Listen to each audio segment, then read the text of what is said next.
and welcome to another episode of the Hot Girls Healing Podcast.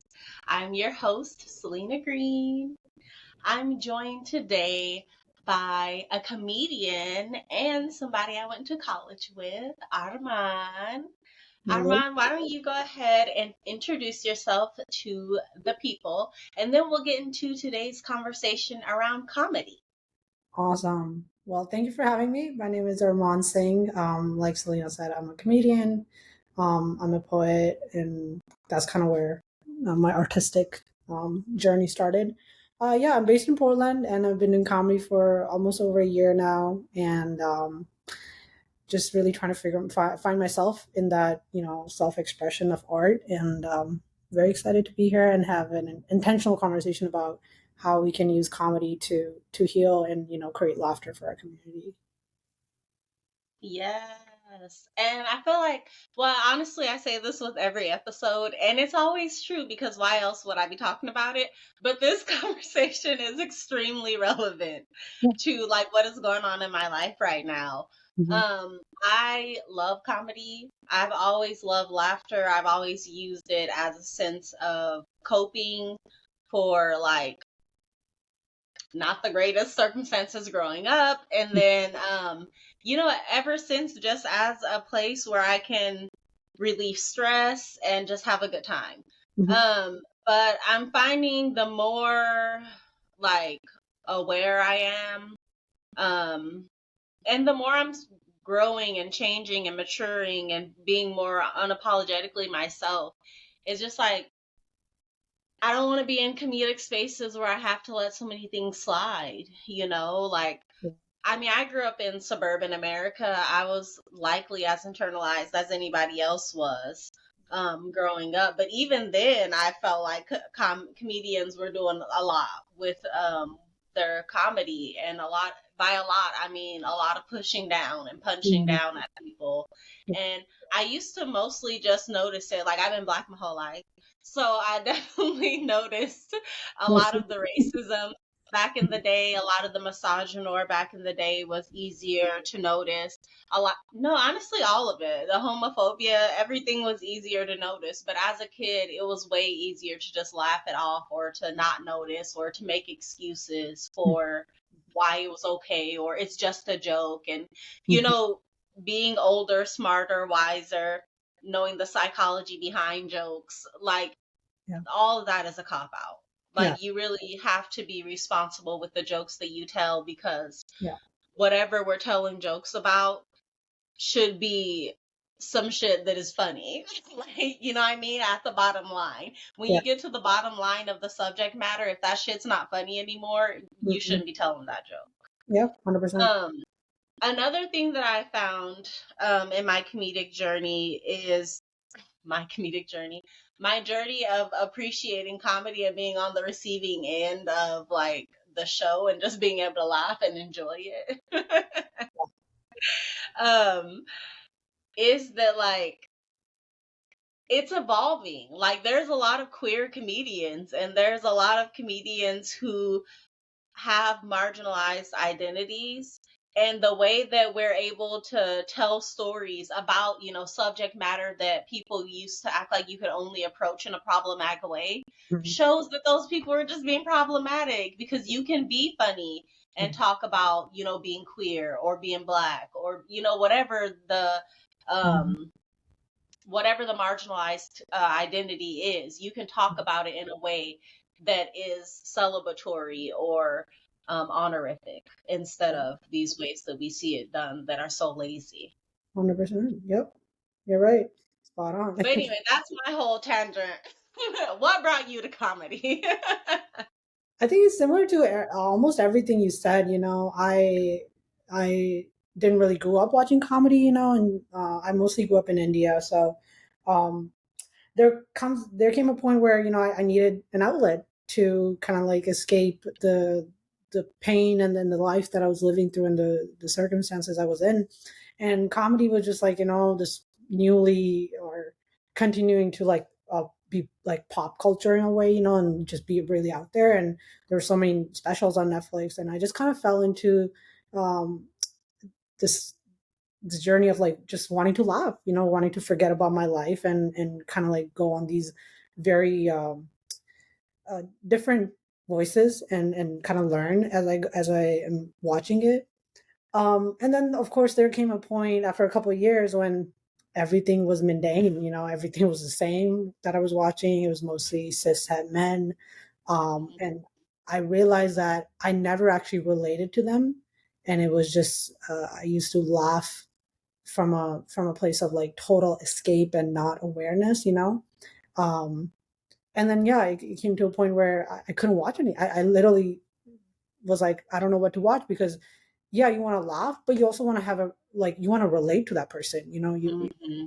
After a while, I was like, no, I kind of grew out of the phase where I was trying to relate to cis men. I was trying to be, a cis man and pass like that. So once I had that going on in my personal journey, it just kind of became inevitable that I couldn't watch comedy and feel like, oh, this is important. This is people need to hear this. People or this is changing somebody's life. This is helping somebody, right? And yeah, I think, but the love of the craft, because it still amazes me how comedy, I think, is a very smart field. The way you write, and especially like specials, and how I've seen folks like take you on this journey, and have like a really good callback or something, and that kind of stuff really inspired me, and I was like, I want to try it, and that's kind of how I started, and yeah, that's been the journey so far.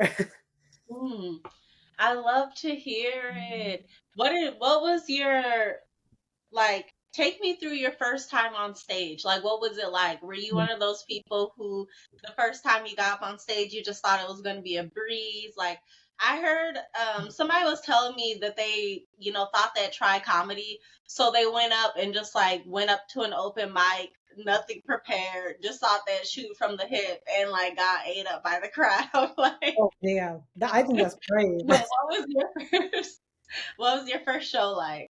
I think I ended up. I think I took a strategic approach, to be honest, because I was part of this. Not part of this. There was an open mic that was run in Oakland called Subdrift, and it's a chapter.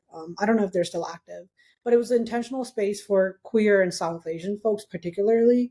And I had already performed there because I did start with spoken word and poetry, so I performed very vulnerable, pieces of my journey, and felt safe enough to take that step of comedy. So my first set was actually at Subdrift, and it was February 2020, so right before the pandemic. Mm, And unlike which is very common for folks who just like go on the stage and see what happens. I had like a whole script. I practiced it. I, you know, figured out my beats. Um, and for the first time, I think because that space was so intentional and it was like a community that I leaned on, and folks knew me more than just, oh, I'm just here to do comedy. Um, mhm, it gave me the confidence of like, oh, okay, I can get better at this. If I can keep writing and developing my craft, I can actually be better. So that was my first mhm. time, and yeah, it was really exciting to do that. Oh, I love that. Uh, How are you how do you go about developing like your jokes? Like for me, I can't stand a comedian who like their whole and honestly this is gonna like low key be a little bit of shade to a lot of cishet male comedians, but You're I feel like a lot of them, their whole thing would be like, oh, and then this is one thing that I don't understand. And then, oh, here's another group of people that I just don't get. Like, like, what do you find being more of your style of comedy? Which to add to this, like I do find that I really like, people who take me on a journey, as you were saying with some of the specials and like really tell you like stories. yeah. Yeah, I think storytelling is definitely where I'm at. I grew up in a way that I didn't get to tell my truth for most part of my life. So Mm, um, I think my process is definitely, whatever, like an idea that comes to me. But the process is really a lot about rewriting. So taking the step of, especially because I'm hosting an open mic every week now. And that kind of like has encouraged me to take a risk and just say something funny and see where it goes. And oftentimes you can get like a small nugget out of it. Maybe one person laughs, and then you put that in. I put that in my phone and rewrite it and kind of like polish it in a way. But you have to do that quite a few times. And the thing I've learned over this year and a half is that um, I've like written things and said them exactly like that, and they worked. But then the more I've done that joke, like especially at December show I did at Foxy Cut Salon, there were a lot of jokes that were very like changed. It's just I just went with the flow and I said them differently. And then that Mm. sometimes happens on stage where I say something differently, or I say something at the end of the joke that I don't know, it's funnier. I never thought of that. But really, the process is rewriting and just really trying to stay true to what I am feeling in my body and what I want to say, and being intentional about that. Say that. And honestly, I feel like you do that well. But I feel like you do that whole like thing well that I was talking about, where artists or comedians of color, queer comedians, like we have, I don't know if it's just like this thing of like communities who have a history of storytelling anyway, the way Mm, that we are able to like tell a story or tell a joke is just like the delivery, the way that it's told is, it yeah. takes you on this journey. It's Hmm. so like real. It's a way that you're able to picture every single thing that you're being told, Yeah. and you're really going along with the comedian. It Hmm. feels like so different than just being, told something that someone can't understand or get about someone Yeah. else. It's Yeah. like, instead, how can I experience this other person's upbringing with them through the lens of Hmm. reflection?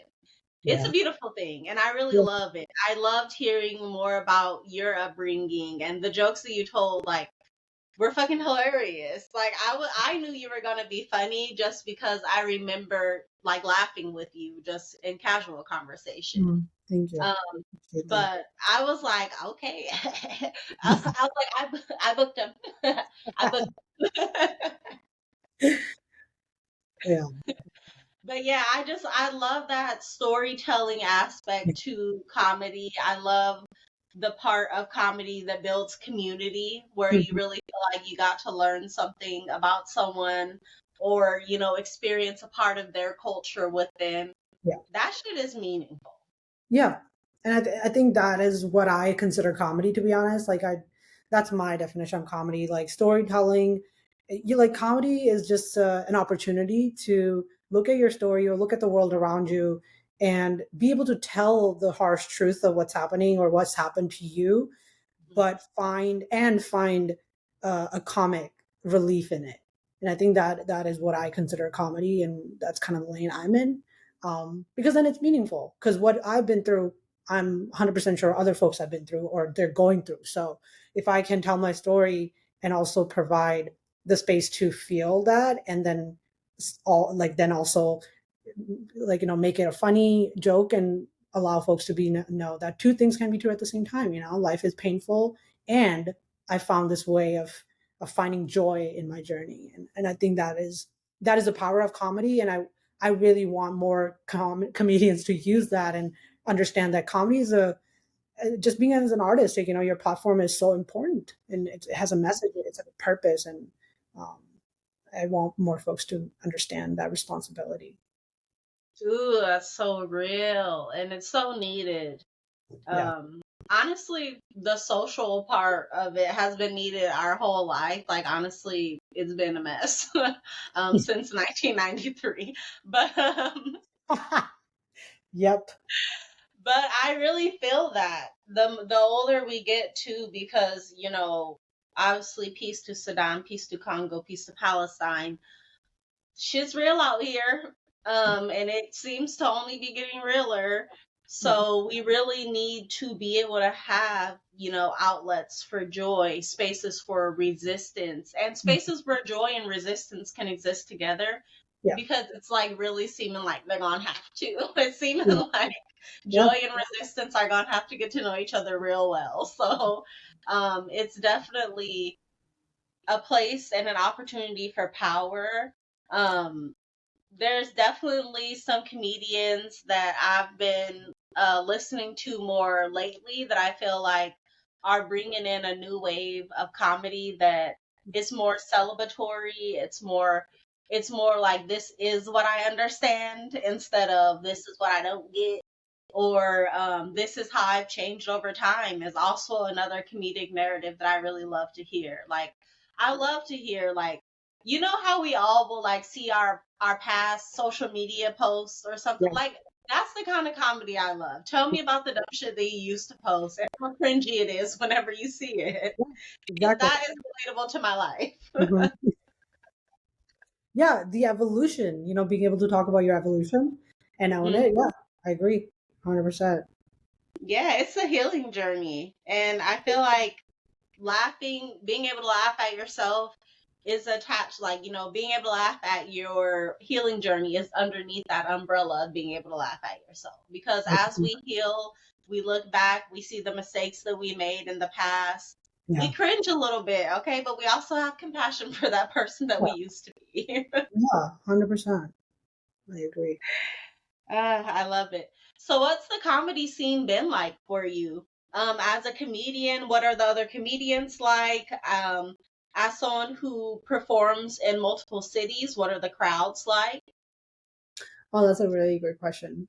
Um, I think in Portland, I'm still trying to figure out the scene a little bit. Of course, like any other industry in this world, it's dominated by cis white men and Mhm, harmful people, and you have to just learn how to navigate in ways that you build intentional community. When I first started, of course, it was like this. It was almost like living through high school again, to be honest. Like Oh. there's this like group of popular people who, and you're new, and they don't really want to talk to you, and all that. Um, I was grateful because I think Portland, I couldn't have started comedy in a better space because Portland also has a history that, needs to be told, and there is a black comedy production that I got to know about, and I started working with them, and they were the ones who first booked me. And they were the ones who, I went on their stage and I got off, and the host, the Real Hijinks, he's a comedian in Portland, and he told me, he was like, he keep coming back. None of the other mics I went to, made that reach out and let me know that, hey, I see you, please keep coming back. And I've continued to do that. And the more I've navigated the comedy scene in Portland, there are very few safe spaces for black and brown and queer folks. There are queer spaces, but Mhm, they're predominantly white spaces, and that doesn't mhm. automatically mean they're safe. So Right. Poland has that, and I kind of like navigate. I did some shows with that. There was just never an intention to build a community with me, to know who I am. It was also always transactional, and Mhm, I've been grateful enough to build a community with Dirty Angel Entertainment, and honestly, they've just mentored me and guided me, and really took me under their wings. And I'm really grateful for where I'm at right now in comedy in Portland, particularly. Um, I think I've definitely had more audience be with me outside of Portland, which has been an mhm. interesting experience. Like Seattle show was one of my best, and probably because there were not a lot of white people in the audience, but which is very uncommon in Portland because you know how things are. Well, that was one of my best shows, and I was like, okay, this is my last show of the year, and I don't want to do anything after this because it was such a good show. I wanted to leave that with that energy out of the new to the New Year's. Um, and I did a show in Colorado. I was in a festival. Um, I would say it's kind of like Portland because it's Colorado, but it was a festival, so folks were a little more with me, and yeah, I would consider like Seattle, the audience, really open to what I was trying to say, and then Colorado, and then Portland, sadly. Um, but yeah, I've definitely I'm hitting a point where the more I'm speaking about Palestine and what's happening in the world, Mhm, my bookings are less now, because at the same time as I'm trying to be true and honest and have my eyes open and just speak, at the same time, I also have to call in or call out folks in the comedy scene who are doing harm or perpetuating Zionism or perpetuating racism, and I think that has resulted in what a month ago I was like lack of opportunities. It's more of a space of opportunities for me because I also don't want to work with these people anymore. Like Right. if you don't speak for human rights, if that doesn't matter to you, like I don't want to do your show. And if that means a longer journey for me to get where I want to get or live through what I want to live through, like that's okay. But that's kind of where I'm Absolutely. at in comedy right now. Just really just being in my community of comedians that I know care and are open, have their eyes open, and are great people. And they're very few, but they're here in Portland, and I'm there. Right. I feel that. And honestly, it matches up with, society right now. There's definitely people facing consequences for speaking up about, what's going on in the world and for Yeah. speaking out against genocide, against children. For there to be any type of backlash for that, Mhm. I'm willing to take it because at the end of the day, wrong is wrong, right? And so we really do have to use our platforms Yeah. at any time in history, especially right now, at times that are so significant. Like, you don't gotta be a historian to think that, hey, this time that we're currently living through might be significant. Yeah. Like, no, look around. Yep, this time Yeah. is significant. What Yeah. you are doing right now matters. So I definitely want to commend you for speaking up and calling people out or in. I'm like, It's their I choice. understood that wording. I'm black. We call people out. It is what it is. I Um, love it. but I commend you because we have to actually be willing to give up our privilege. And as people who live in the United States, even as black and brown people, as queer people, like we still have a lot of privilege because of our proximity to this colonial empire. So be willing to give up your privilege Yep. and see what happens for the sake of humanity. Yeah, I agree. Um, but I love what you're saying about building community in comedy because that is what I feel like where the environment for healing is fostered in that sense of community. Yeah. And I'd love to have you speak a little bit about how and if, being a comedian or this journey with comedy has been healing for you. Oh yeah, 100%. Um, I think the more I've, found myself in spaces with people who made me feel safe and made me feel like I could talk about my journey of transness or my transition or really just own my truth.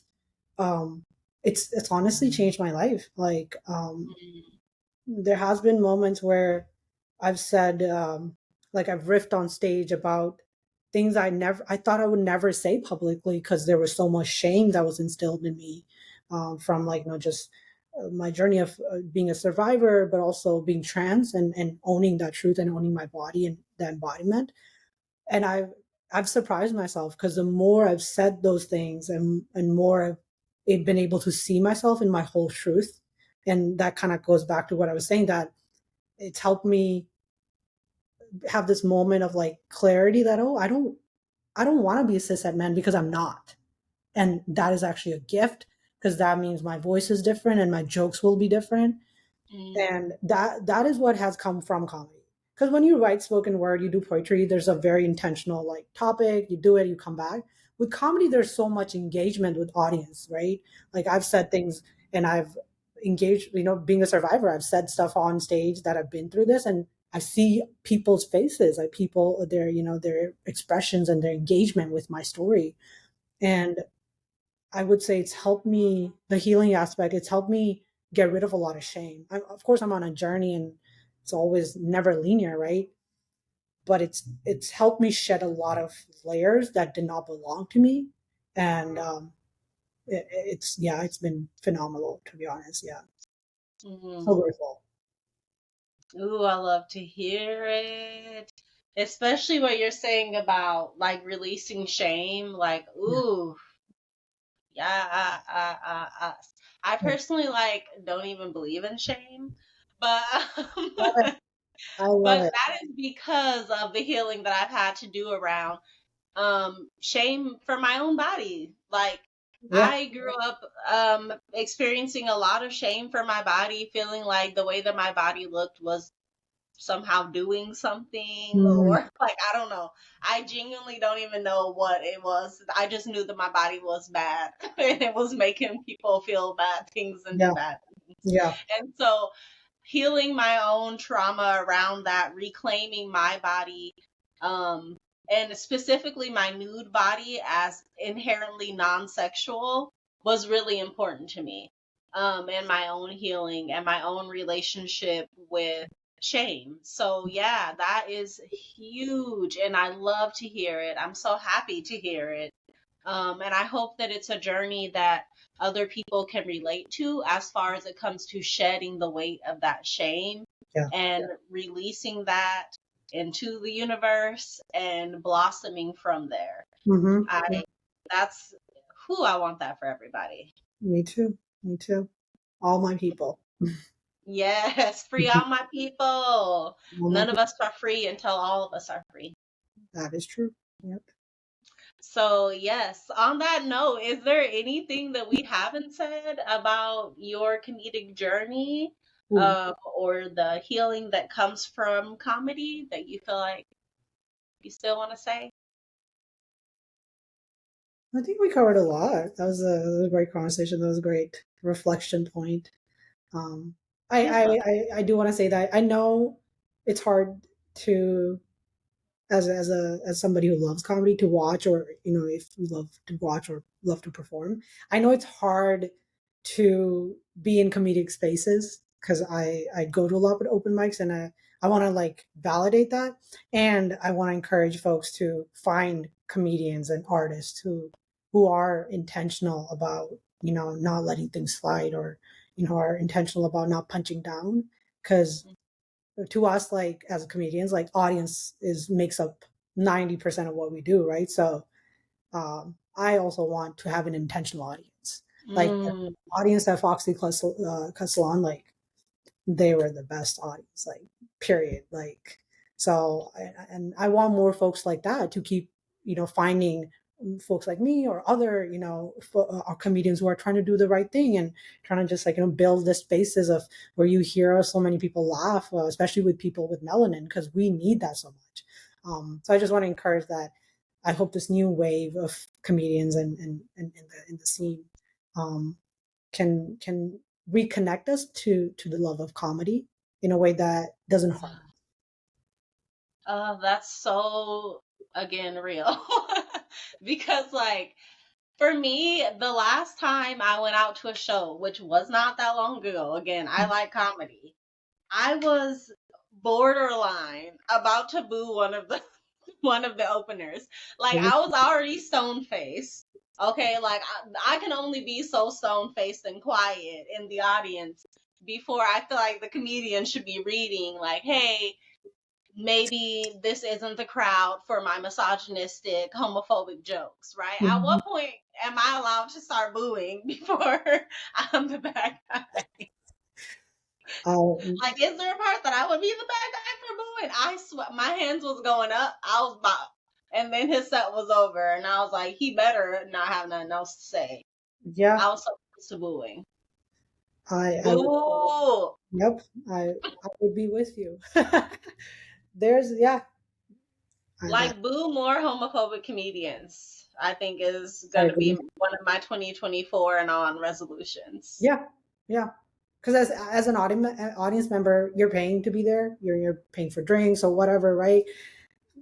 If especially for things that are harmful, homophobia, racism, Zionism, Mm. white supremacy in any form is being said on stage, which is said a lot.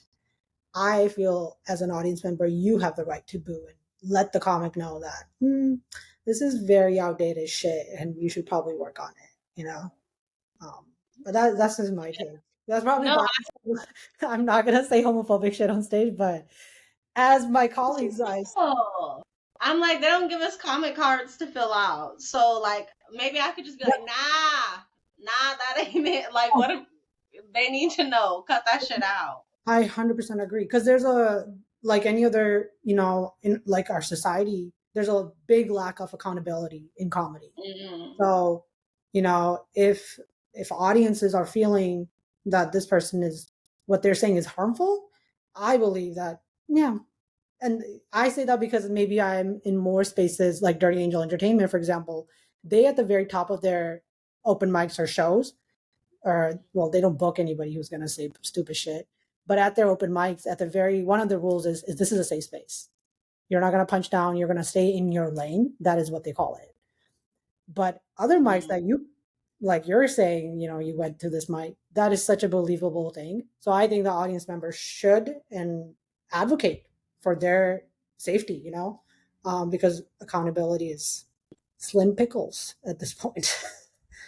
Yeah, we gotta start booing and hissing because I can't be paying for tickets and then Yeah. having like first of all, you're the opener. Ain't nobody here to see you. So Yeah. but yes, thank you so much for having this conversation with me, Armaan.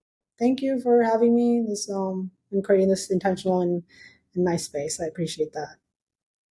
Yes. Well, y'all, that's another episode of the Hot Girls Healing Podcast. Armaan, how can folks find you? Can you remind us where you perform in Portland? Yes, I host an open mic every Tuesday at Misfits Bar and Lounge. It's at 9:30 every Tuesday. It's for Dirty Angel Entertainment. I have maybe one or two shows coming up in March and February, but to like know where I'm at or what I'm doing, Instagram is the place to find me. My what is it? My username is Armaan underscore the poet. And yeah, if I have a show, I always post it there so folks know. But yeah, you'll find me. Yes, get over to Instagram and follow Armaan. You can also, if you're not already, follow me on Instagram at Hot Girls Healing Podcast. Hell yeah. Y'all have a beautiful day, evening, month, year. Remember to be willing to give up your privilege, to applaud the good comedians and boo and hiss at the ones who are homophobic, racist, or, et cetera, et cetera. You know Yes. what I mean. Yes.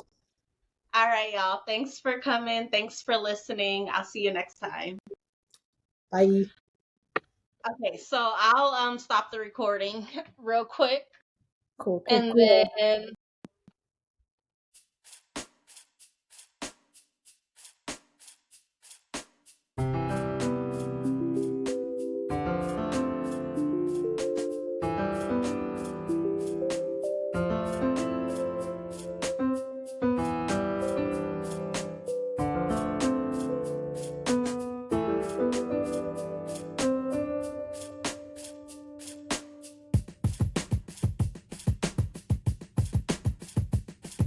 Since I know you're tired, since I know you're stressed, you were always favored and you were always blessed. It's all about that. Hot girls healing. We doing it our way. Hot girls healing. We better day by day. Hot girls healing. We doing it our way. Hot girls healing.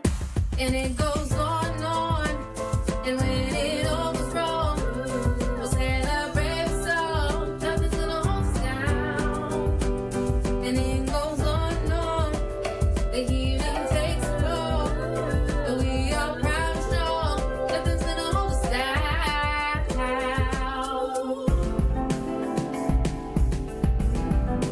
Hot girls